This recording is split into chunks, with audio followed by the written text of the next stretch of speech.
କିଏ ବଡ଼, କର୍ମ, ଭାଗ୍ୟ ନା ବୁଦ୍ଧି? ଥରେ ସ୍ୱର୍ଗ ଲୋକରେ କର୍ମ, ଭାଗ୍ୟ ଏବଂ ବୁଦ୍ଧି ତିନି ଜଣ ଏକା ସାଙ୍ଗରେ ଦେଖା ହୋଇଥିଲେ। ସେମାନଙ୍କ ମଧ୍ୟରେ ବିବାଦ ହେଲା କି କିଏ ସବୁଠାରୁ ବଡ଼। କର୍ମ କହିଲା ମୁଁ ବଡ଼, ଭାଗ୍ୟ କହିଲା ମୁଁ ବଡ଼, ଆଉ ବୁଦ୍ଧି ବି କହିଲା ମୁଁ ବଡ଼।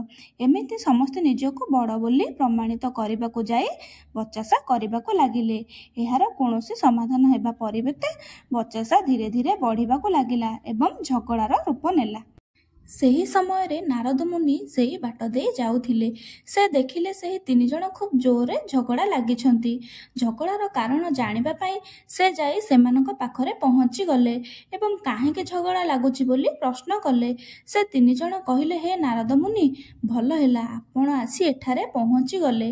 ଏବେ ଆପଣ ନିର୍ଣ୍ଣୟ କରନ୍ତୁ ଆମ ତିନି ଜଣ ଭିତରୁ କିଏ ବଡ଼, କର୍ମ, ଭାଗ୍ୟ ନା ବୁଦ୍ଧି? ଏହା ଶୁଣି ନାରଦ କହିଲେ, ଏ ପ୍ରଶ୍ନର ଉତ୍ତର ଦେବା ମୋ ପକ୍ଷେ କଠିନ। ଏଥିପାଇଁ ଆମେ ଏକ ପରୀକ୍ଷା କରିବା। ବର୍ତ୍ତମାନ ଆମେ ପୃଥିବୀ ଲୋକକୁ ଯିବା। ସେଠାରେ ଆପଣଙ୍କ ମଧ୍ୟରୁ ପ୍ରତ୍ୟେକ ଜଣେ ଜଣେ ବ୍ୟକ୍ତିଙ୍କ ଘରକୁ ଯିବେ ଏବଂ ସେମାନଙ୍କ ପାଖରେ ବାସ କରିବେ। ସେହି ବ୍ୟକ୍ତିମାନଙ୍କ ମଧ୍ୟରୁ ଯେଉଁ ବ୍ୟକ୍ତିର ସବୁ କ୍ଷେତ୍ରରେ ଉନ୍ନତି ଘଟିବ, ତାଙ୍କ ପାଖରେ ଯିଏ ବାସ କରୁଥିବ ସେ ହିଁ ସବୁଠାରୁ ବଡ଼ ବୋଲି ପ୍ରମାଣିତ ହୋଇଯିବ। ତାପରେ ସାଥୀ ହୋଇ କର୍ମ, ଭାଗ୍ୟ ଓ ବୁଦ୍ଧି ପୃଥିବୀ ଲୋକକୁ ଗଲେ। ସେଠାରେ ସେମାନେ ଜଣେ ଗରିବ କାଠୁରିଆକୁ ଦେଖିଲେ। ସେମାନେ ସ୍ଥିର କଲେ ଯେ ସେହି କାଠୁରିଆର ଘରେ ପ୍ରତ୍ୟେକ ଜଣଙ୍କ ପରେ ଜଣେ ସପ୍ତାହେ ଲେଖାଏଁ ରହିବେ। ଯାହାର ରହିବା ସମୟରେ କାଠୁରିଆଟି ସବୁଠାରୁ ବେଶୀ ଉନ୍ନତି କରିବ, ସେ ହିଁ ସବୁଠାରୁ ମହାନ ବୋଲି ସମସ୍ତେ ସ୍ୱୀକାର କରିବେ। ଏହାପରେ କର୍ମ ପ୍ରଥମେ କାଠୁରିଆ ସହିତ ଗଲେ। କର୍ମ ଆସିବାରୁ କାଠୁରିଆର ଶକ୍ତି ବଢ଼ି ଯାଇଥିଲା। କାଠୁରିଆଟି ସବୁଦିନ ଯେତିକି କାଠ କାଟୁଥିଲା ତାର 2 ଗୁଣ କାଠ କାଟିବାକୁ ଲାଗିଲା। ଏତେ କାଠ କାଟିଥିବାର ଦେଖି ସେ ଖୁବ୍ ଖୁସି ହୋଇଗଲା।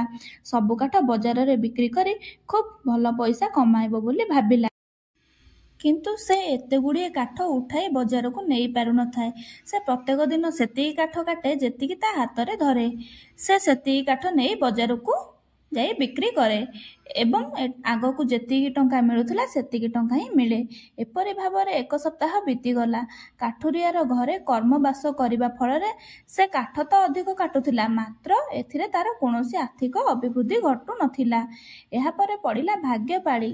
ଭାଗ୍ୟ କହିଲେ, କର୍ମ ଦ୍ୱାରା ତ କିଛି ହୋଇପାରିଲା ନାହିଁ। ଏବେ ଦେଖ ମୁଁ ସପ୍ତାହ ଭିତରେ କିପରି ସେ କାଠୁରିଆକୁ ସଫଳ କରାଇ ଦେଖାଉଛି। ତାପରେ ଭାଗ୍ୟ ଯାଇ ସେ କାଠୁରିଆର ଘରେ ପ୍ରବେଶ କଲେ। ଭାଗ୍ୟ ରହିବା ଫଳରେ ଦିନେ କାଠୁରିଆ ଜଙ୍ଗଲ ମଧ୍ୟରେ ଏକ ସୁନା ଭର୍ତ୍ତି ବ୍ୟାଗ୍ ମିଳିଲା। ସେ ବ୍ୟାଗକୁ ସେ ନିଜ ସହ ଘରକୁ ନେଇ ଆସିଲା। ବର୍ତ୍ତମାନ କାଠୁରିଆ ପାଖରେ ଅନେକ ସମ୍ପତ୍ତି, ମାତ୍ର କର୍ମ ଓ ବୁଦ୍ଧିର ଅଭାବ ଫଳରେ ସେ ସେହି ସମ୍ପତ୍ତିକୁ ସବୁ ଭୁଲ ବାଟରେ ମୂର୍ଖାମିର ସହ ଉଡ଼ାଇବାକୁ ଲାଗିଲା। ଠିକ୍ ରୂପେ ଖର୍ଚ୍ଚ ନ କରିବାରୁ ସେ ସମସ୍ତ ସମ୍ପତ୍ତି ସପ୍ତାହ ମଧ୍ୟରେ ଶେଷ ହୋଇଗଲା। ଆଉ କାଠୁରିଆର କୌଣସି ବି ଉନ୍ନତି ହୋଇପାରିଲା ନାହିଁ। ସମୟ ସରିଯିବାରୁ ଭାଗ୍ୟ ତା ଘରୁ ବାହାରି ଆସିଲେ। ଏବେ ପଡ଼ିଲା ବୁଦ୍ଧିର। ସେ ଯାଇ ପ୍ରବେଶ କଲେ କାଠୁରିଆର ଘରେ।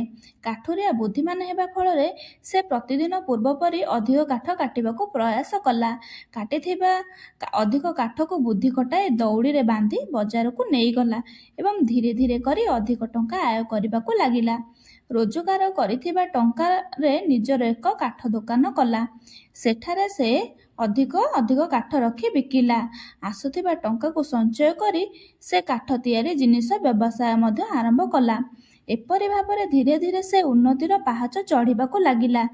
ସ୍ୱର୍ଗଲୋକରେ ଯେତେବେଳେ ଆଲୋଚନା ହେଲା ଯେ କର୍ମ, ଭାଗ୍ୟ ଓ ବୁଦ୍ଧି ମଧ୍ୟରୁ କିଏ ସର୍ବଶ୍ରେଷ୍ଠ, ସେତେବେଳେ ନାରଦ ମୁନି କହିଲେ, ସେଇ କାଠୁରିଆ ଜୀବନରୁ ଆମେ ଏଇଆ ଦେଖିଲେ ଯେ ବୁଦ୍ଧି ବଳ ହେଉଛି ସର୍ବଶ୍ରେଷ୍ଠ ବଳ। ବିନା ବୁଦ୍ଧି ବଳରେ କର୍ମ କିମ୍ବା ଭାଗ୍ୟର କିଛି ନୁହନ୍ତି, କିନ୍ତୁ ଯେତେବେଳେ ବୁଦ୍ଧି ବଳ ଥାଏ ସେତେବେଳେ ଭାଗ୍ୟ ଓ କର୍ମ ଆପେ ଆପେ ପରିବର୍ତ୍ତନ ହୋଇଯାଏ।